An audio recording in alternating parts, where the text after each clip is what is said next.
আসসালামু আলাইকুম এভরিওয়ান। আমি সাইফুল ইসলাম পাভেল আপনাদের সাথে আছি। এটা হচ্ছে ইসুজু 4HG1 ইঞ্জিনের ওয়েল কুলার। আপনাদের যদি কখনো মনে হয় যে ইঞ্জিন রেডিয়েটরের মধ্যে পানির সাথে অয়েল মিক্স হচ্ছে, তাহলে আপনারা নির্দ্বিধায় ধরে নেবেন এই অয়েল কুলারের সিল থাকে, সিল কেটে গেছে বা হার্ড হয়ে গেছে। আপনাদের অবশ্যই এটা খুলতে হবে যদি রেডিয়েটরে অয়েল যায়।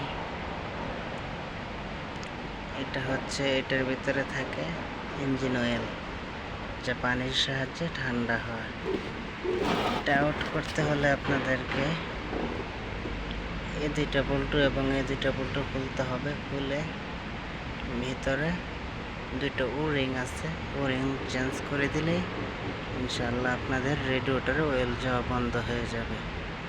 আমি আবারও বলে দিচ্ছি, এটা ইঞ্জিন মডেল হচ্ছে